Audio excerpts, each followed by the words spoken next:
మంచిది అంటారు, ఎవరికో చూపించుకుంటే మంచిది అంటారు. కానీ ఈ లోకం మర్యాద ఎలాగొంటి అంటే ఒక రోజు మంచిదైతే ఒక రోజు చెడ్డగా చూపిస్తుంది. ఈ లోకం మర్యాద ఎలాగొంటి అంటే ఒక మంచిగా చెప్తే ఒక చెడ్డగా చెప్తుంది. ఏ మనిషి కూడా అందరిని అడిగితే అందరూ కూడా ఒకే మాట మీద ఉంటారా లేదా? ఉండరు. రకరకాలుగా మనిషి బట్టి, కాలం బట్టి, రోజు బట్టి, తరాలను బట్టి ఏమవుతారంటే మనుషులందరూ కూడా ఏం చెప్తారంట ఒక్కో మాట చెప్తా ఉంటారు. ఒకవేళ ఈ లోకమే మంచిదైతే, లోకం చిత్తం మంచిదైతే, మనుషుల చిత్తం మంచిదైతే అందరూ కూడా ఒకటే మాట ఉండాలి కదా. ఒక దగ్గరికి వెళ్తే ఆ రోజు మంచిది అంటారు, కొన్ని అందరి దగ్గరికి వెళ్తే ఆ రోజు మంచిది ఎవరిని అంటారా? లేదు. ఒక రోజు మంచిది అంటారు, ఒక రోజు చెడ్డది అంటారు. మనుషులందరూ తీసుకుంటే ఒకే మాట మీద ఇప్పుడు కూడా ఉండదు. నువ్వు ఎవరి దగ్గరికి వెళ్ళినా కానీ తలక మాట అంటారు. కాబట్టి ఇక్కడ ఏమన్నారంటే మీరు ఈ లోకం మర్యాద అనుసరింపక. చూడండి ఏమన్నారంట, ఈ లోకం మర్యాద నువ్వు అనుసరింపకూడదు.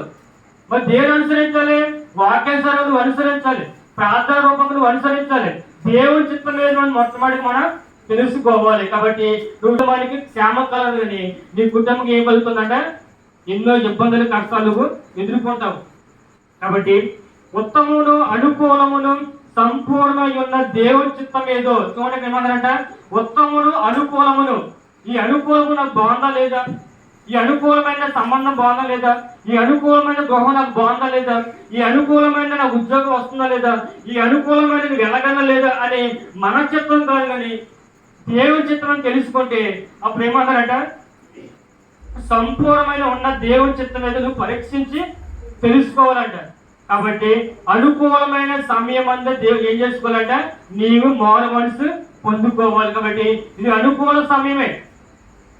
నేను రేపు దిన చూపించుకుంటానులే, మీరు ఎవరైనా చెప్పగలుగుతారే, నేను ఎప్పుడు చేసుకోవాలా, ఎప్పుడు ఉద్యోగం వెళ్ళాలో, ఎప్పుడు ఇల్లు కట్టుకోవాలో, ఎప్పుడు నేను వ్యాపారం స్టార్ట్ చేయాలో మీరు ఏదైనా చెప్పగలుగుతారే, నాకు తెలుసు అని చాలా మంది అనేక మాట్లాడతారు. కానీ అనుకూలమైనది ఏంటి? మనకు అనుకూలంగా ఉండదు, మనుషుల వల్ల అనుకూలంగా ఉండదు, లోకం వైపు చూస్తే అనుకూలంగా ఉండదు. కానీ మనం చూసుకుంటే ఇక్కడ సంపూర్ణమైన ఉన్న దేవుని చిత్తం మీద మనం తెలుసుకోవాలి. తర్వాత ఏమన్నారంటే తెలుసుకొని పరీక్షించి తెలుసుకొని మీరు మనస్సు మారి నూతన వల్ల రూపాంతరము. చూడండి మన దేవుని బట్టి మారాలంట, దేవుని చిత్తం ఏదో చూడండి.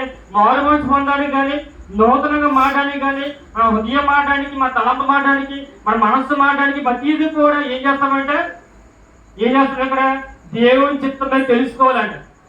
చాలా మంది బాప్తిజం తీసుకొని వెనకడుగు వేస్తూ ఉంటారు. ఉద్యోగం వస్తాయి, వ్యాపారం బాగుంటే, 10th పని పాస్ అవుతే, ఇంటర్ పాస్ అవుతే, అంటే నువ్వు దేనికి వేస్తావు చిత్తమా?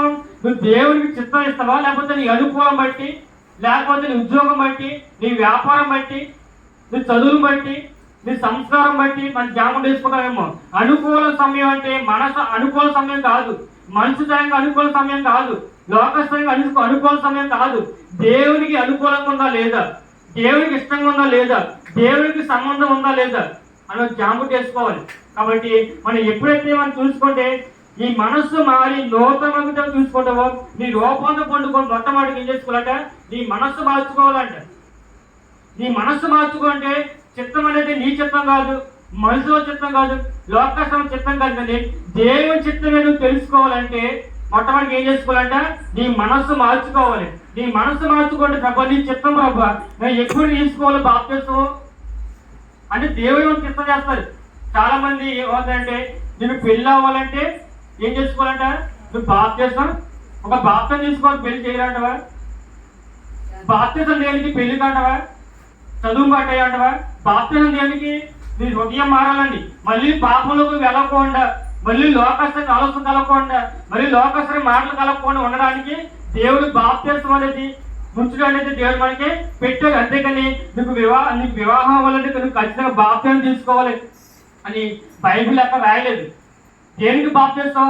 నువ్వు మారు మనసు పొందిన తర్వాత బాప్తిసం తీసుకోవాలా, లేకపోతే బాప్తిసం తీసుకున్న మారు మనసు పొందిన బైబిల్ ఉందా?